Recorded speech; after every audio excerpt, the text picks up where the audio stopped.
Solving equations for x. So first up, what do we have here? We have a quadratic. So how do I know it's a quadratic? We could start there. The highest power of x is a squared term.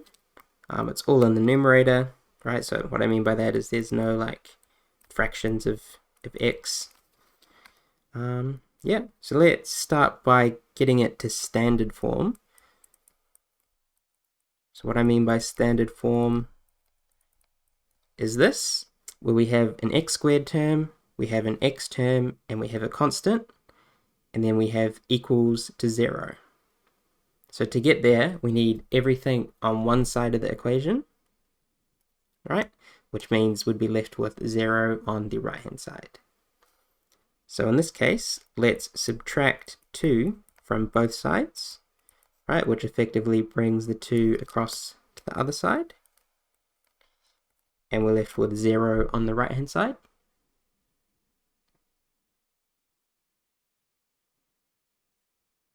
Great. So now we have a quadratic, which we can solve in a number of ways. The simplest way would be to use our calculator. So I'll show you that first, but use this as a method to check, right? It should not be your primary method. But if we go menu equa for equation, F2 for polynomial, F1 for degree 2, and here, see A, B, and C at the top, ax squared plus bx plus c equals 0. That's our standard form. So A is the number in front of x squared, in this case it is 12.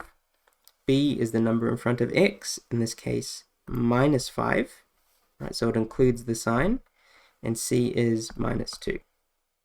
Right, if we didn't take it to standard form, we might have thought C was positive 2, but that would be incorrect. Now we hit F1, which is solve, and we're left with 2/3, right? The fractions in the bottom right there, or the decimals highlighted, and -1/4. So 2/3 and -1/4.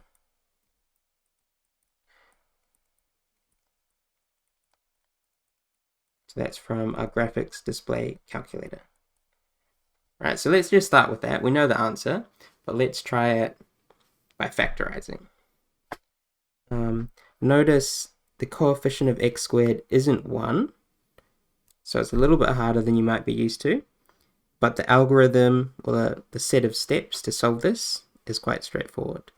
So we take the 12 and we multiply it with the -2, right? So the a times the c term, which gives us -24. Now, we need to think of two factors that multiply to -24 and add to -5. Multiply to -24, add to -5.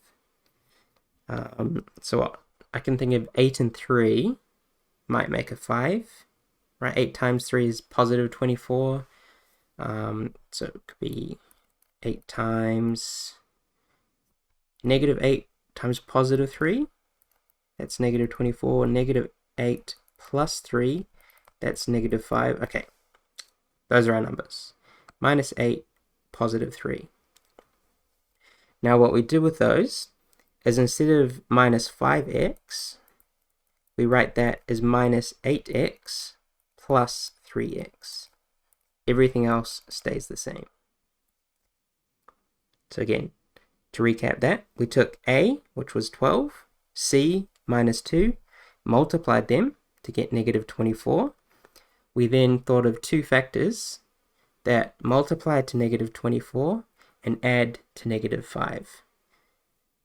We then split up that -5 into -8x plus 3x. Oh, where'd we go? All right, we're back. And so after splitting up that -5x, we can look at the first two terms and the last two terms and factorize them. So the first two terms, between 12 and 8, there's a common factor of 4. Between x squared and x, there's a common factor of x. And then what are we left with? 4x times what gives 12x squared? That would be 3x. 4x times what gives minus 8x? That would be minus 2.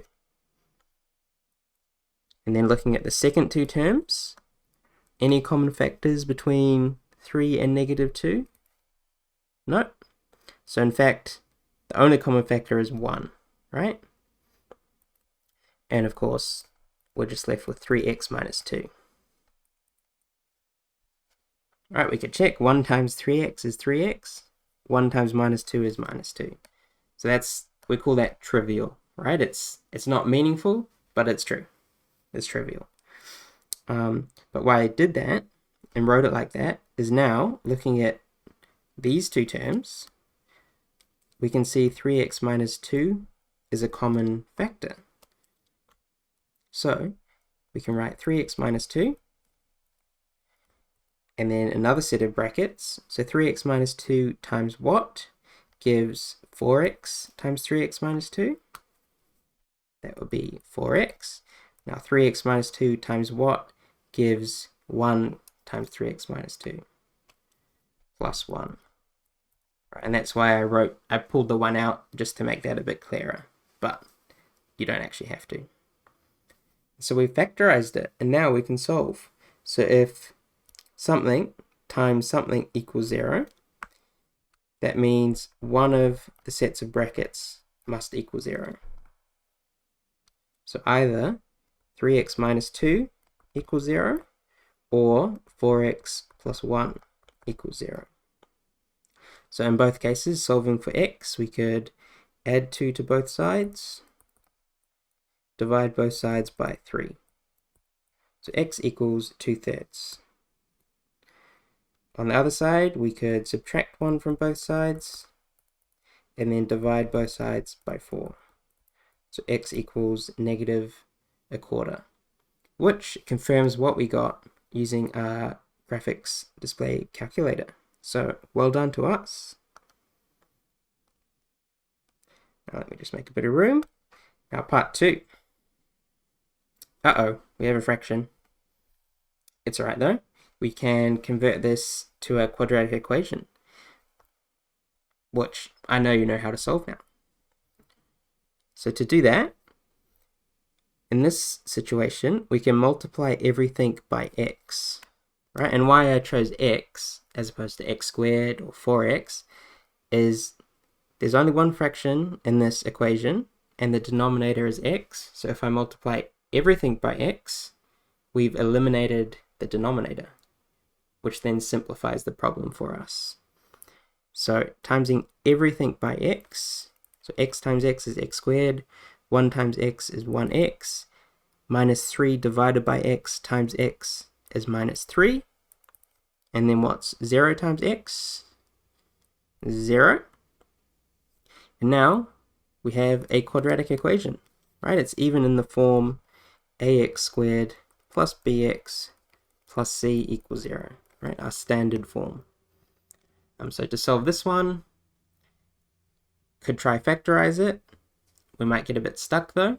So I'm gonna just use my calculator.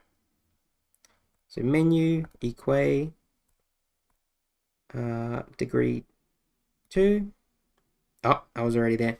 So A is 1, B is also 1, and C is -3. Solve, which is F1. Yeah, see, those are some nasty decimals, so factorizing that would have been impossible by hand. So x equals 1.303, and x equals -2.303. Now a fair question is, well, how do I know when to use my calculator versus factorize it by hand? So if you start factorizing by hand and you get stuck, right, use our calculator to check. There are other ways to factorize this, such as completing the square. But yeah, when in doubt, just check with your calculator. If it looks like whole numbers, integers, definitely give it a go. It's great practice. If it's not, we can stop there, because the key step for this one was timesing everything by x.